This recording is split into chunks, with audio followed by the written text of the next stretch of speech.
Life is all about the gray area undefined. Life is filled with parallels. You can have your cake and eat it too. You can choose to live your life out loud, or you can choose the in-between or the middle of the road. Inside the gray area, that's where life happens.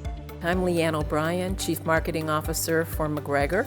Welcome to Inside the Gray Area, sponsored by McGregor. Welcome. We're here today with Dr. Connie Korosec. She's the Professor Emeritus with Ursuline College and their curated collection. People ask me, do you collect jewelry? I go, not really. And I said we're mostly fabric and things like that for our students. But I brought a few pieces, and I'm wearing one, and I don't spend a lot of money for pieces when I'm shopping personally for myself. But you need something that's clean lines. You don't need a lot of here if you have a strong outfit on. So I brought some pieces that I thought would be very affordable, and I would tell you where I got them. And so that you would know that I'm telling you the truth.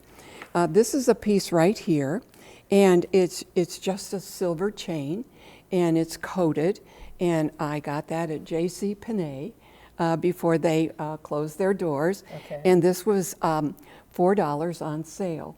But when you put it against something black or something very simple, it's really a statement piece. Yes. And then a lot of times people like to use silver. I always say if you're going to buy something silver, because it goes with everything. And if you have a strong piece like this, you don't need a very strong earring. It could be something simple, a loop. Right. It could be something, if you have pierced ears, something very simple just to complement this, because the point is the necklace. Right. And then I brought another piece to contrast it to show you how busy it can be. This is very, very busy. This is from the Limited. And you can see that whatever you put with that, it's going to be busy. And then I added two other pieces for you to see. One is just simply on a black string, and it's a small silver piece at the end. Once again, less is more and more dramatic. Right. And then this is a piece over here that I got at the May Company. Apparently they lost the matching earrings, but I liked this so much. I bought that, and I bought that for $10. It's almost like a collar. It's like a collar. It's almost like what I'm wearing right here. And this piece I got from Hallie's when Hallie Brothers was still here, and it's a very simple piece, and it was on the, I think, third get it out of the store sale, and I got it for like $15. And I wear it a lot, and I like it a lot. You know. Yeah. So that kind of is Sure. how it happened. So how do you decide what you curate in this collection? Because I'm sure people would like to donate a multitude of things. I'm sure you don't accept everything. So We don't. how do you kind of keep the consistency and the viability of your collection? That's a very good question, because when someone brings in their treasures, they love everything. Of course. And I'll say to them, I need to take you to the collection and show you how many of these I have. So I wouldn't be able to take this. And so I take them and I show them the collection, but I wouldn't be able to give this a home or this a home. And when they get over there, they go, I see wedding gowns, I see fur. You know, fur, Cleveland is a snow town, and so you need a fur. Sometimes, yes. Yeah, and people, Even if it's a faux fur. yeah, even if it's a faux fur. And in folks in Canada, that's just part of their closet is fur. And so we didn't plan to collect furs, but then we started, well, maybe Cleveland might want to part with some of their furs, and they did. And Cleveland became a very big furrier town because we have snow and deep snow. Right. So we have a small collection of furs. We don't collect them anymore because we have a sample of just about everything. I bet. Even chinchilla. Oh. People come in and I have them touch the chinchilla. It's just like running your hands. Oh, And some of the furs are probably prohibitive anymore anyway. they are. Yeah. And so we do business suits, and sometimes a family will give me suits, and I'm going, I can put this in the collection, but I have too many like this. And they go, please take them. I go, if I take them, will it be okay with you if I send them down to Dress for Success? Because if you need a suit and you don't Right. have one, you can go there Sure. and get one. Right. And then your first one's free, and then you can get another one. And they love the idea that whatever they bring, they don't want to take it back home, that's going to have a happy home. And it's great. And then I also tell them, I might use your suits in a fashion show, and you might be in the audience. And we have everybody's name and number, and if it's going to be in a show, I'll call you and let you know. And if you're in the audience, you'll be there. Right. But they love the idea that their things were also going to have another life, and they would be in shows. And what I did was I would charge for a show, and I found at Ursuline there were not endowed scholarships for the fashion students. So what I did was there was only one, and I created 6 by doing fashion shows in the last 36 years.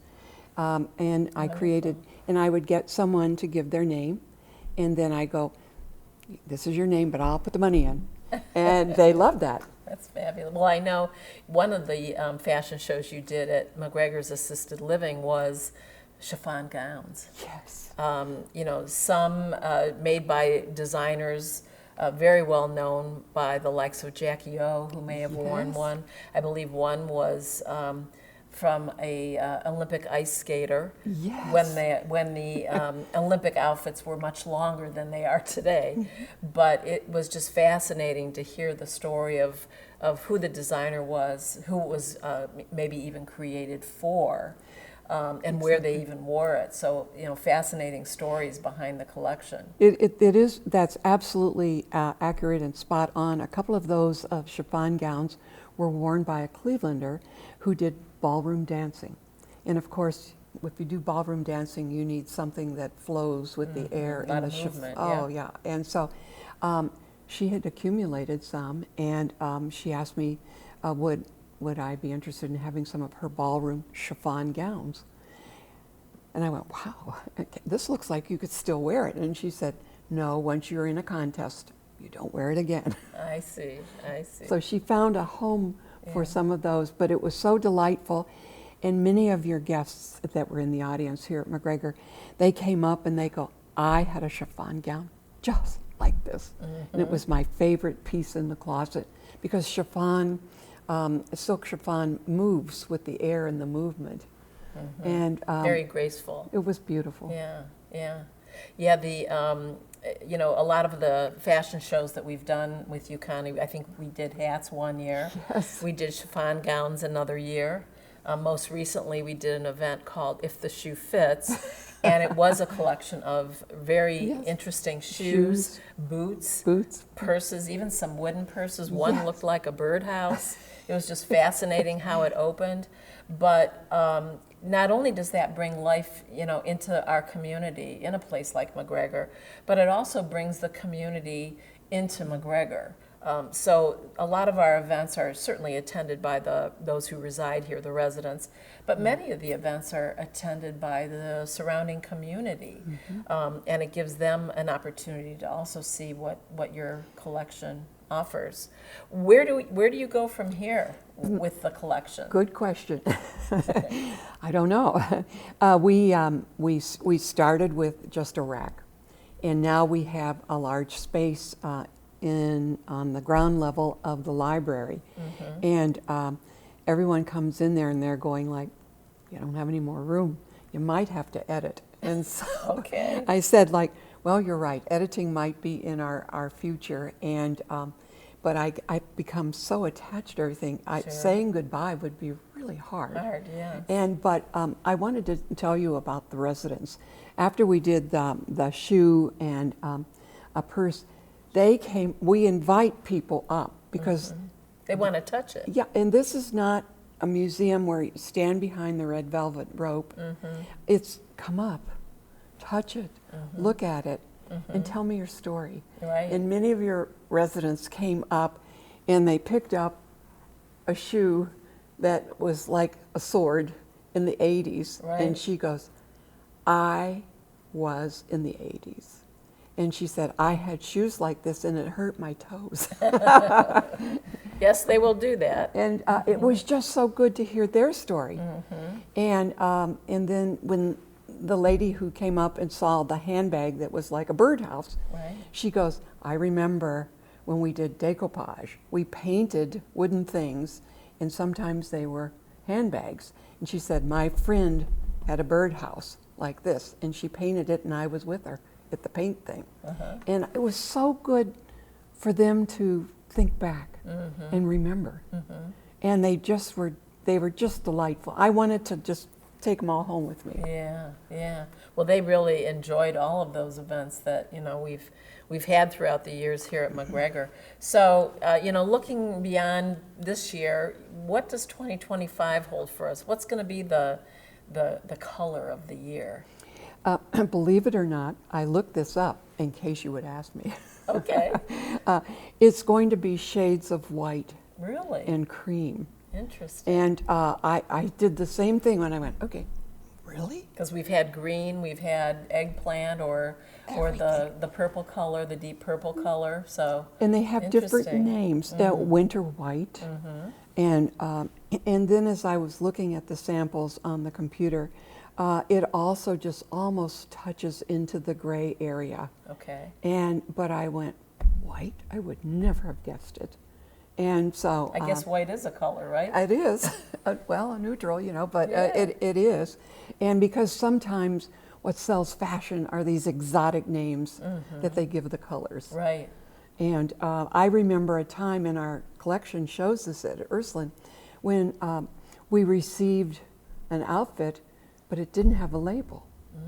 And then in the 60s, and after Brooke Shields said, like, I don't wear anything but my Calvins in that blue jean commercial, which was Yeah. very sexy, and she was only 14 years old. Yes. Everybody said, like, hey, I'm a designer, I need to put my label in. So it was the 60s that everybody started labeling everything, and it's still here. Still very prevalent. But Yes. but when I tell people if I'm giving a lecture, that's how the labels were born. And yeah, famous people were designing clothes, but it had the department store label in it where it was sold, Not the designer. not their designer. Yeah. And so a lot has changed and Sure. evolved. And so the new color will be white. Okay. Well, and I think Tim Gunn, with his television show, yes. really brought to the forefront the creativeness and what happens behind the scenes when an individual, either well-known or unknown, is creating a new garment. We do that with the students, the advanced students, when you're creating a collection. They have to do the whole ensemble. You have to have a portfolio presentation to the fashion faculty and the color, what you're going to create. And we usually say you need to at least create 5 and show us what colors you're going to use. And this year they'll be using shades of white. It's hard to say shades of white, but it is. Yeah. And so, and then we have, what fabric are you going to use? And how is this easy to get into? How does the customer get into this?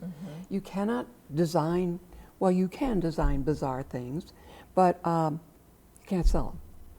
And if you're making clothes to sell to the masses to make a living, then it has to be comfortable, function, something that they can get into easily, and it has to be fashion, and current.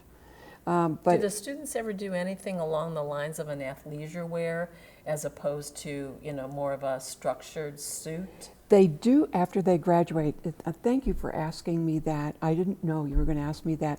I have someone who graduated from the program 6 years ago, and she's been asking people. She created a line for people who have missing extremities. And even though you might have an arm that screws in, she created it, designed it. I didn't know about this, and she said she got a lot of turn downs. And then she said, do you still work at Ursuline College? I said, yes, curating the collection.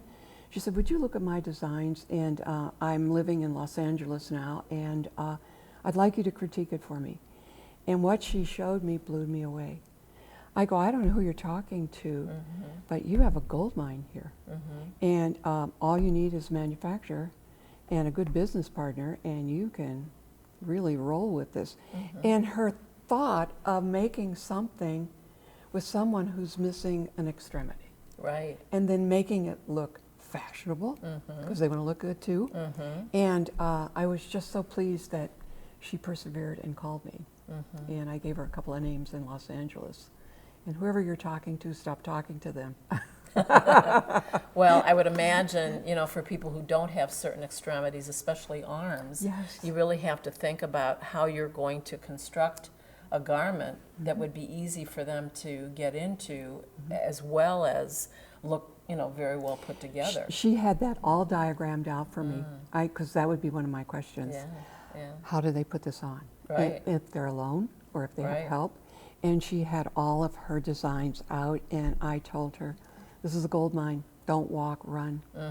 And you're in California. Yeah. I was always fascinated not only by the end design that they came up with, but it's astonishing how many are very good artists when they're even drawing the renderings of what that garment's going to be in the end.